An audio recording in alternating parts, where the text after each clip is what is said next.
This edition of My Thoughts Monday is brought to you by Valve Performance, the team behind the Nordboard, Force Decks, the Groin Bar, and Human Track. Guys, the most important ability for all of our athletes is availability, and that's the absolute goal of Valve Performance, is to provide solutions to performance professionals so that we can get the right information to make the right decision at the right time for the betterment of the athletes that we get to work with.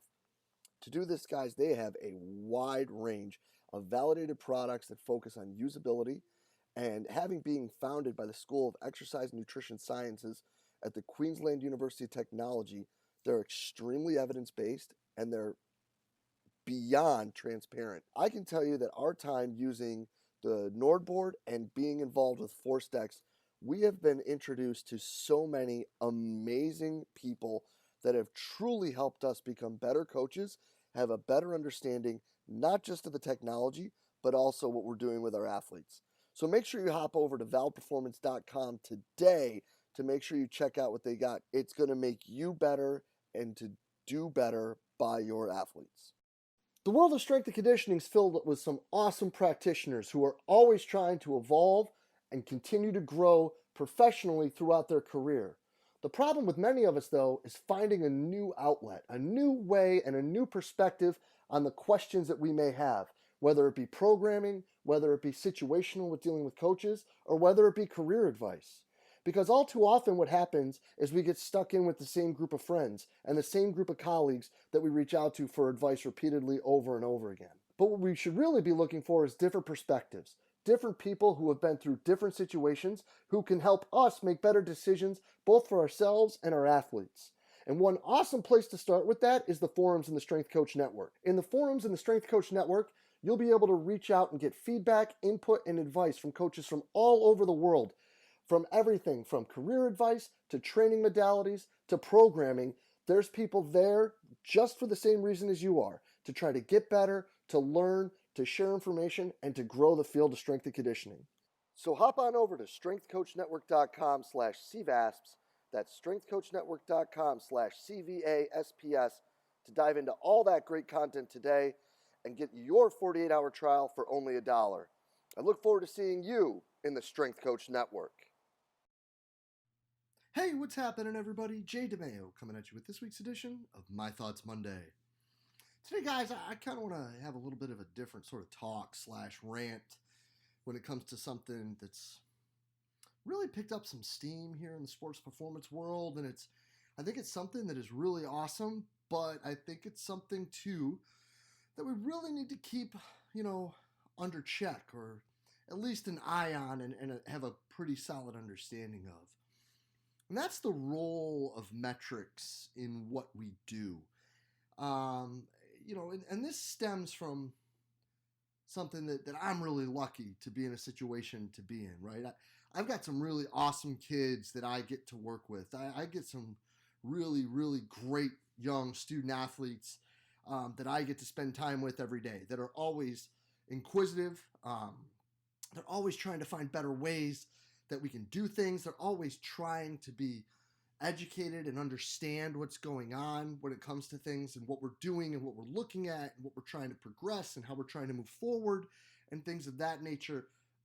And the same with the younger high school kids that I get to work with. I'm really, really lucky that I've got some kids that have been able to take a step back, learn, understand the principles of what we're doing, and are now starting to try to learn to piece all the pieces together to this puzzle, with everything from what we monitor to what we evaluate to how we move forward to progressions and regressions with exercise to what carries over, what doesn't, how they feel, how they don't feel, and things of that nature.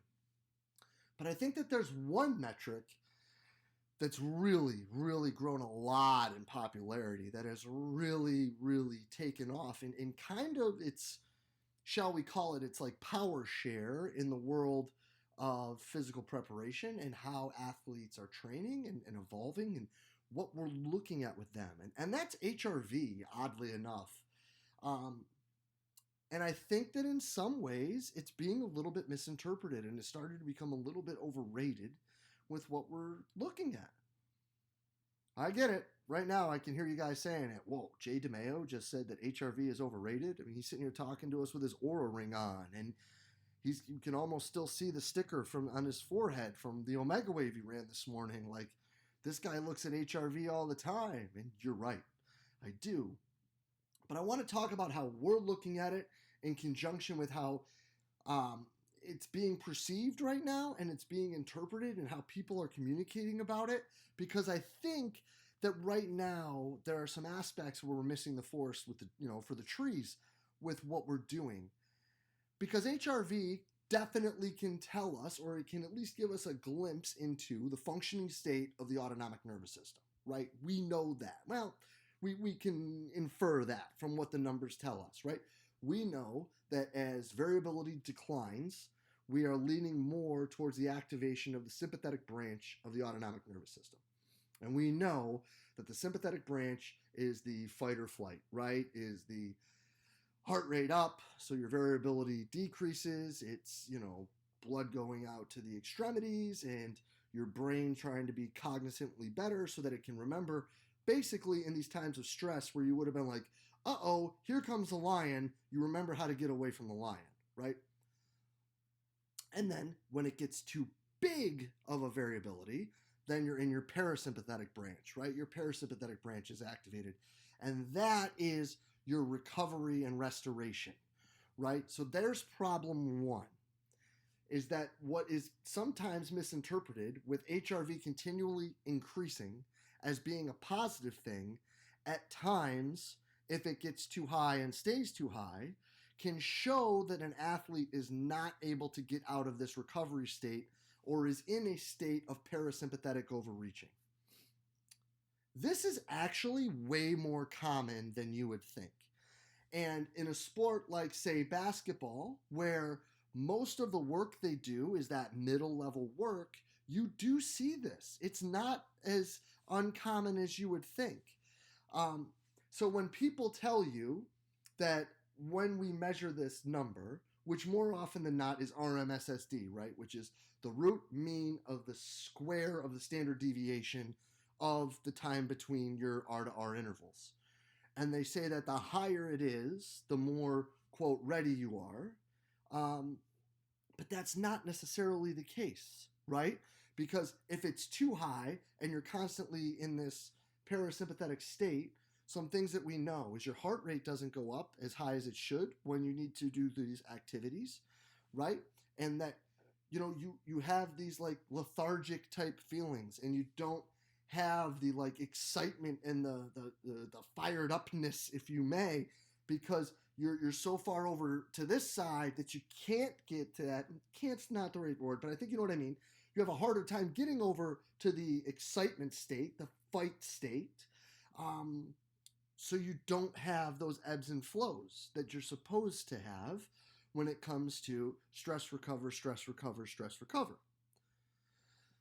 The other issue is that all of these devices take about a 200 to 250-ish beat reading, right? Which is like 4 to 5 minutes for most people. Well, let's just say, to make math easy, that you're like some stud athlete and you've got a 40 beat per minute heartbeat. That's 6 minutes. So you're looking at 10% of an hour.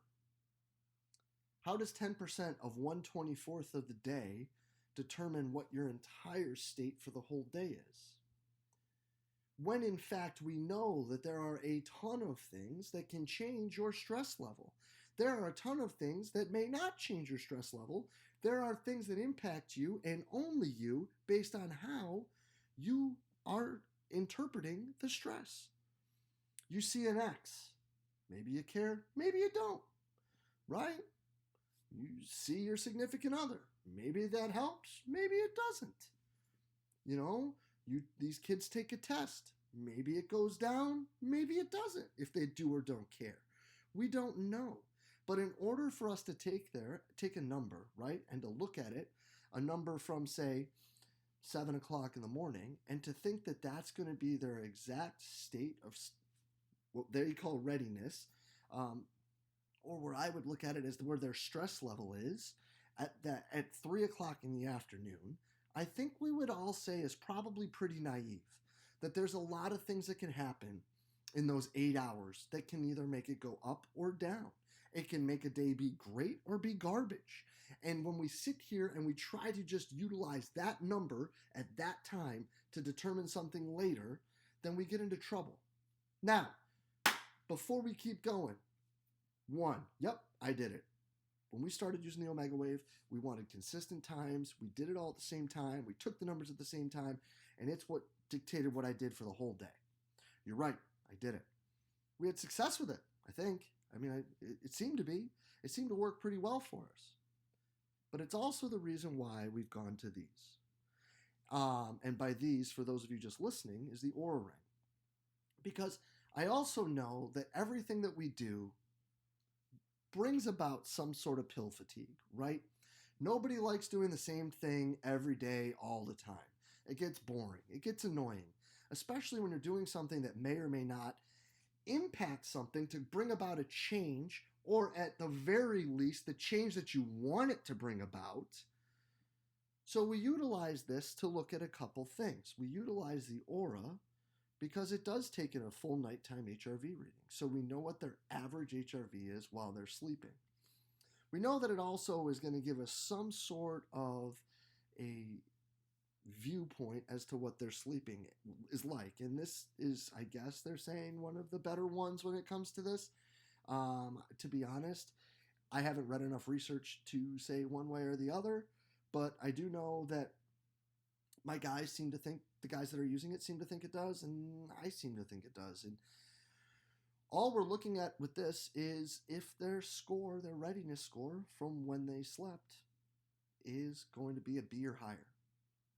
If they slept well and their HRV when they were sleeping is pretty good, unless something happens during the day, we're just going to go right into training and go as is. Plan, let's keep going to plan. Because even though we know that things could have changed throughout the day, what we also know is that if they slept well enough, if you read Dr. Corum's chapter in the manual, volume 4, hint, hint, hint, star, star, star, you know that sleep has a drastic impact on omega tree, right? And we know that they at least didn't have a high level of stress when they were sleeping, so that they probably recovered pretty good. So unless they come to me and they're like, yo, Jay, today blew, X, Y, and Z happened. Ugh, I just don't know. I'm like tripping about this or that, and da-da-da. Okay, then we'll take a reading. But if we don't need to, we don't.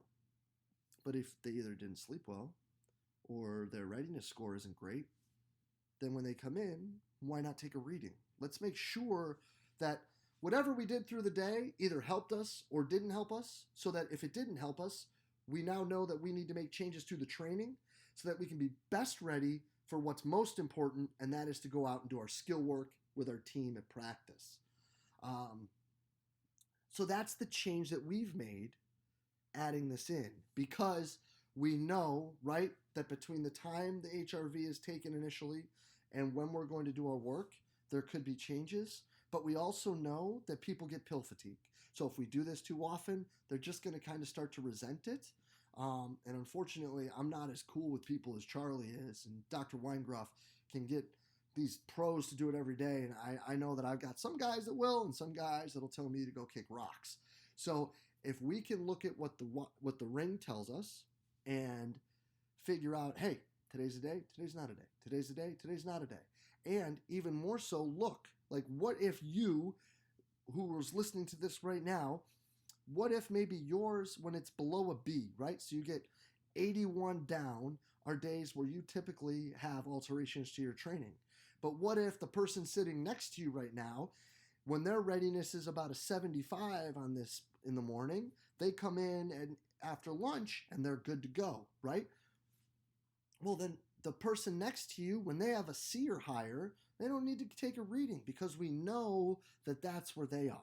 And that's the last thing that I think that we miss the boat on at times, is understanding that all these metrics are completely individual.